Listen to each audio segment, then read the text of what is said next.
Dubai எப்படி தான் இவ்வளோ பணக்கார நகரமானது? நிறைய பேர் என்ன நினைக்கிறாங்கன்னா, எண்ணெய் வளம் அதிகமாக இருக்கிறதால தான் அவங்க பெரிய அளவில் பணம் சம்பாதிச்சாங்க. ஆனால் அது தவறு. உண்மை என்னன்னா, துபாயின் மொத்த உள்நாட்டு உற்பத்தியாக ஜிடிபியில் 95% அதிகமான வருமானம் எண்ணெய் அல்லாத துறைகளிலிருந்து தான் வருது. எண்ணெய் மூலம் வர்ற வருமானம் 1% குறைவு தான்.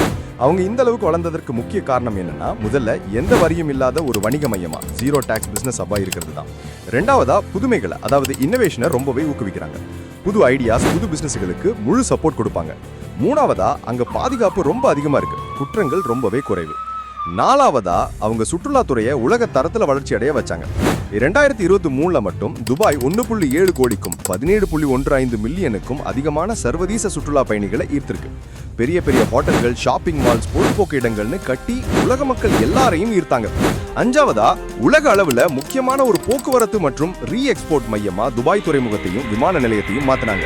2022 ஐக்கிய அரபு எமிரேட்ஸின் ரீ எக்ஸ்போர்ட்ஸ் $167 பில்லியன் தாண்டி நாட்டின் பொருளாதாரத்துக்கு பெரிய அளவுல பங்காற்றி இருக்கு. ஆக மொத்தம் சிறந்த வணிக திட்டமிடலும் தொலைநோக்கு சிந்தனையும் தான் துபாயின் இந்த பெரிய வெற்றிக்கு காரணம். இந்த மாதிரி இன்னும் நிறைய இன்ட்ரெஸ்டிங்கான வியர்ட் ஃபேக்ட்ஸ் தெரிஞ்சுக்க நம்ம சேனலை மறக்காம சப்ஸ்கிரைப் பண்ணுங்க. இந்த வீடியோ பிடிச்சிருந்தா லைக் பண்ணுங்க, உங்க நண்பர்களோட ஷேர் பண்ணுங்க.